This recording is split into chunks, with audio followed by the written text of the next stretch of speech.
Guys आज हम बाहर आए हुए हैं तो इसलिए आपको थोड़ी क्लास में दिक्कत हो सकती है, तो उसके लिए हम क्षमा चाहते हैं। आप क्लास में लास्ट तक के बने रहिएगा। Hello everyone, AF world platform में आप सभी का स्वागत है। गाइस आज हम लेकर के आए हैं मुख्य सेविका के एमसीक्यू क्वेश्चन का सुपर फास्ट रीजन, जो आपकी परीक्षा के लिए बहुत ही महत्वपूर्ण रहने वाला है। तो गाइस लास्ट तक के बने रहिएगा और पूरी क्लास को देखिएगा और कमेंट्स के माध्यम से ये भी बताइएगा कि आपके कितने क्वेश्चन सही जा रहे हैं।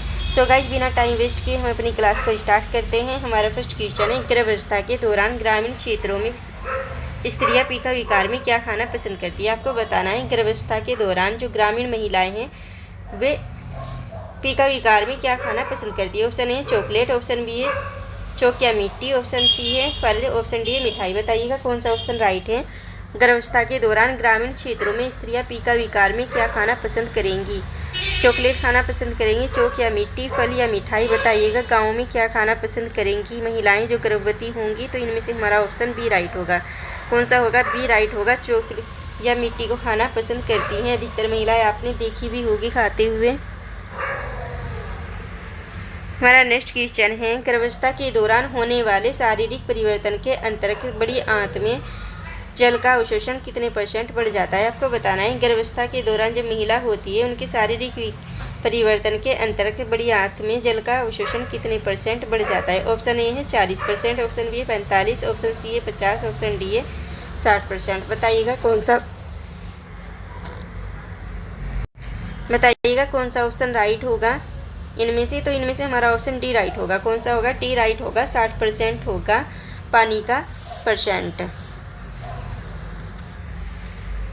हमारा नेक्स्ट क्वेश्चन है, गर्भावस्था के दौरान होने वाले शारीरिक परिवर्तन के अंतर्गत मुख में लार का उत्पादन है। आपको बताना है गर्भावस्था में होने वाले शारीरिक परिवर्तन के अंतर्गत मुख में लार का उत्पादन कितना है। ऑप्शन ए यह क्या होता है, ऑप्शन ए बढ़ जाता है, ऑप्शन बी है घट जाता है, ऑप्शन सी है अपरिवर्तित रहता है, ऑप्शन डी है इनमें से कोई नहीं।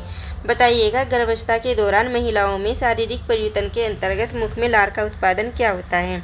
बढ़ता है, घटता है, परिवर्तित रहता है या इनमें से कोई नहीं। तो कौन सा ऑप्शन राइट होगा, इनमें से हमारा ऑप्शन सी राइट होगा। कौन सा होगा, सी राइट होगा। अपरिवर्तित रहता है, कभी क्या होता है घट जाता है और कभी क्या हो जाता है बढ़ जाता है। तो इसमें क्या होगा, अपरिवर्तित रहता है। हमारा नेक्स्ट क्वेश्चन है, गर्भावस्था के दौरान होने वाले शारीरिक परिवर्तन के अंतर्गत ऑक्सीजन O2 का उपयोग कितने % बढ़ जाता है। आपको बताना है गर्भावस्था के दौरान होने वाले शारीरिक परिवर्तन में, आज गर्भावस्था के दौरान जो है शारीरिक परिवर्तन ही लिए गए हैं। हमारा नेक्स्ट क्वेश्चन है, गर्भावस्था के दौरान होने वाले शारीरिक परिवर्तन के अंतर्गत ऑक्सीजन O2 का उपयोग कितने % बढ़ जाता है। अब आपको क्या बताना है, ऑक्सीजन का % बताना है। पहले क्या बताया था, पानी का % बताया था, और अब क्या बताना है, ऑक्सीजन का % बताना है। ऑप्शन ए है 5%, ऑप्शन बी है 10%, ऑप्शन सी है 15%, ऑप्शन डी है 20%। बताइएगा कौन सा ऑप्शन राइट है। इनमें से हमारा कौन सा ऑप्शन राइट होगा। तो इनमें से हमारा ऑप्शन डी राइट होगा। कौन सा होगा, डी राइट होगा। 20% होगा ऑक्सीजन का % जो बढ़ जाता है। हमारा नेक्स्ट क्वेश्चन है, गर्भावस्था के दौरान होने वाले शारीरिक परिवर्तन के अंतर्गत हृदय के आकार में कितने % की वृद्धि होती है। अब गर्भावस्था में क्या पूछा गया है, अब हृदय के आकार की वृद्धि पूछा गया है। ऑप्शन ए है 5%, ऑप्शन बी है 10%, ऑप्शन सी है 20%, ऑप्शन डी है 25%। बताइएगा गर्भावस्था के दौरान होने वाले शारीरिक परिवर्तन में महिला के हृदय के आकार में कितने % की वृद्धि होती है। इनमें से कौन सा ऑप्शन राइट होगा। तो इनमें से हमारा ऑप्शन बी राइट होगा। कौन सा होगा, बी राइट होगा। 10% बढ़ जाती है। कितनी बढ़ती है हृदय के आकार की वृद्धि, वो जो है 10% बढ़ जाती है। हमारा नेक्स्ट क्वेश्चन है, गर्भावस्था का पता लगाने के लिए कौन सी प्रतिरक्षण जांच की जाती है। आपको बताना है जब गर्भावस्था हो जाती है उसके पता लगाने के लिए कौन सी प्रतिरक्षण जांच की जाती है। Option A ELISA, option B है अल्ट्रासाउंड, ऑप्शन सी है इरमा, ऑप्शन डी है ये सभी। बताइएगा कौन सा ऑप्शन राइट है। तो इनमें से अल्ट्रासाउंड तो होता ही है, क्या होता है अल्ट्रासाउंड तो होता ही है, लेकिन हमें एक जांच और करनी पड़ती है। वो कौन सी है, वो एलिशा होती है। एलिशा किस लिए करते हैं कि अगर महिला में एलिशा के गुण पाए जाते हैं, ऐसे के गुण पाए जाते हैं या वो बीमारी पाई जाती है तो वो बच्चे के ना लगे, इसलिए क्या करते हैं इसका परीक्षण करते हैं कि इससे क्या कर सके, इससे इसका प्रतिरक्षण कर सकें। हमारा नेक्स्ट क्वेश्चन है, कौन सा हार्मोन प्रसव के समय कार्य करता है। आपको बताना है कि कौन सा हार्मोन है जो प्रसव के समय कार्य करता है। ऑप्शन ए है रिलैक्सिन, ऑप्शन बी है एस्ट्रोजन, ऑप्शन सी है टेस्टोस्टेरोन, ऑप्शन डी है इनमें से कोई नहीं। बताइएगा कौन सा ऑप्शन राइट है। कौन सा हार्मोन है जो प्रसव के समय कार्य करता है, तो इनमें से कौन सा ऑप्शन राइट होगा, तो इनमें से हमारा ऑप्शन ए राइट है। कौन सा है, ए राइट है, रिलैक्सिन है। क्या है, रिलैक्सिन है। हमारा नेक्स्ट क्वेश्चन है, कौन सा हार्मोन शिशु को गर्भावस्था में बनाए रखने में सहायक है। आपको बताना है वो कौन सा हार्मोन है जो शिशु को गर्भावस्था में बनाए रखने में या सुरक्षित रखने में सहायक है। ऑप्शन ए है एस्ट्रोजन, ऑप्शन बी है प्रोजेस्टेरोन, ऑप्शन सी है ए बी दोनों, ऑप्शन डी है रिलैक्सिन। बताइएगा कौन सा ऑप्शन राइट होगा, तो इनमें से हमारा ऑप्शन सी राइट होगा। कौन सा होगा, सी राइट होगा। एस्ट्रोजन और प्रोजेस्टेरोन जो है वो क्या है, शिशु को गर्भावस्था में बनाए रखने में सहायक है, तो हमारा ऑप्शन सी राइट है, ए बी दोनों। हमारा नेक्स्ट क्वेश्चन है, स्तनों की नलिकाओं में वृद्धि किस हार्मोन के कारण होती है। आपको बताना है स्तनों की नलिकाओं में वृद्धि किस हार्मोन के कारण होती है। ऑप्शन ए है प्रोजेस्टेरोन के, ऑप्शन बी है एस्ट्रोजन के, ऑप्शन सी है ए बी दोनों, ऑप्शन डी है थायरोक्सिन। बताइएगा कौन सा ऑप्शन राइट है। स्तनों की नलिकाओं में वृद्धि किस हार्मोन के कारण होती है, कौन सा हार्मोन होगा। इनमें से हमारा ऑप्शन सी राइट है। कौन सा है, सी राइट है।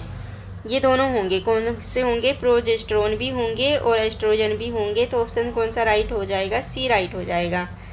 कौन सा होगा, सी राइट होगा, ए बी दोनों। हमारा नेक्स्ट क्वेश्चन है, निम्नलिखित में से कौन सा युग्म सही नहीं सुमेलित किया गया है। आपको बताना है कौन सा युग्म है जो सुमेलित नहीं किया गया है। ऑप्शन ए है निम्न जवर, शरीर का तापक्रम कितना होता है, 99 डिग्री फ़ारेनहाइट से 100 डिग्री फ़ारेनहाइट होता है। ऑप्शन बी है साधारण जवर, जिसमें शरीर का तापक्रम कितना होता है, 100 डिग्री फ़ारेनहाइट से 101 डिग्री फ़ारेनहाइट होता है। ऑप्शन सी है उच्च जवर, जिसमें शरीर का तापक्रम कितना होता है, 103 डिग्री फ़ारेनहाइट से 105 डिग्री फ़ारेनहाइट होता है। ऑप्शन डी है अति उच्च जवर, जिसमें शरीर का तापक्रम 105 डिग्री फ़ारेनहाइट से होता है या इससे अधिक होता है। बताइएगा कौन सा ऑप्शन राइट है। इनमें से हमारा ऑप्शन बी राइट होगा। कौन सा होगा, बी राइट होगा। साधारण जवर में क्या होता है, शरीर का तापक्रम 100 डिग्री फ़ारेनहाइट से 101 डिग्री फ़ारेनहाइट नहीं होता है। क्या नहीं होता है, साधारण जवर में शरीर का तापमान 100 डिग्री फ़ारेनहाइट से 101 डिग्री फ़ारेनहाइट नहीं होता है। ये कितना होता है, ये होता है 97 डिग्री फ़ारेनहाइट से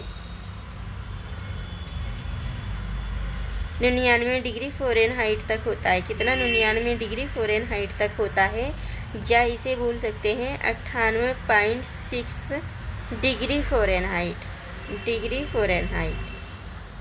ओके। हमारा नेक्स्ट क्वेश्चन है, निम्नलिखित में से कौन सा हार्मोन गर्भाशय की एंडोमेट्रियम की कोशिकाओं में वृद्धि करता है या प्रेरित करता है। आपको बताना है निम्नलिखित में से कौन सा हार्मोन है जो गर्भाशय के एंडोमेट्रियम की कोशिकाओं में वृद्धि प्रेरित करता है। ऑप्शन ए है एस्ट्रोजन, ऑप्शन बी है प्रोजेस्टेरोन, ऑप्शन सी है थायरोक्सिन, ऑप्शन डी है इनमें से कोई नहीं। बताइएगा कौन सा ऑप्शन राइट होगा। इनमें से हमारा ऑप्शन कौन सा राइट है, तो इनमें से हमारा ऑप्शन ए राइट है। कौन सा है, ए राइट है, एस्ट्रोजन होगा। क्या होगा, एस्ट्रोजन होगा। हमारा नेक्स्ट क्वेश्चन है, गर्भावस्था में जी मितली और उपकाई सामान्यतः कब उपस्थित होती है। आपको बताना है जब गर्भावस्था होती है उसमें जी मितली और उपकाई सामान्यतः कब उपस्थित होती है। ऑप्शन ए प्रथम त्रैमासिक, ऑप्शन बी है द्वितीय त्रैमासिक, ऑप्शन सी है तृतीय त्रैमासिक, ऑप्शन डी है प्रसव के समय। बताइएगा गर्भावस्था में जी मितली और उपकाई सामान्यतः कब उपस्थित होती है। प्रथम त्रैमासिक में होती है, द्वितीय त्रैमासिक में होती है, तृतीय त्रैमासिक में या प्रसव के समय। तो इनमें से कौन सा ऑप्शन राइट होगा, तो इनमें से हमारा ऑप्शन ए राइट होगा। कौन सा होगा, ए राइट होगा। प्रथम त्रैमासिक में क्या होता है, मितली और उपकाई आने के संकेत दिखाई देने लगते हैं और होने लगती है।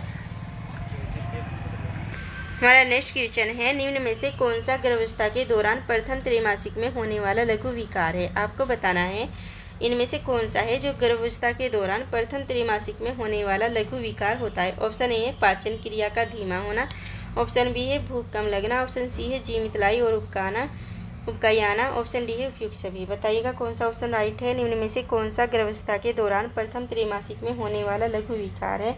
पाचन क्रिया का धीमा होना है, भूख कम लगना है, जी मितलाई उबकायाना है या उपरोक्त सभी है। तो इनमें से हमारा कौन सा ऑप्शन राइट होगा। इनमें से हमारा ऑप्शन डी राइट है। कौन सा है, डी राइट है। ये सभी क्या होते हैं, गर्भावस्था के प्रथम दौरान के त्रैमासिक अवस्था में ये हो जाते हैं। पाचन क्रिया का धीमा भी हो जाता है, पाचन क्रिया धीमी होती है यानी कि खाना ढंग से नहीं पचता है, और भूख भी कम लगती है, और जी मितलाई होती है या उबकाई आनी शुरू हो जाती है। कब होती है, प्रथम त्रैमासिक में हो जाती है, यानी कि पहले 3 महीने में ये स्टार्ट होने लगते हैं। हमारा नेक्स्ट क्वेश्चन है, गर्भावस्था के दौरान किस हार्मोन के प्रभाव के कारण पेट की क्रियाशीलता बढ़ जाती है। आपको पेट की क्रियाशीलता बतानी है।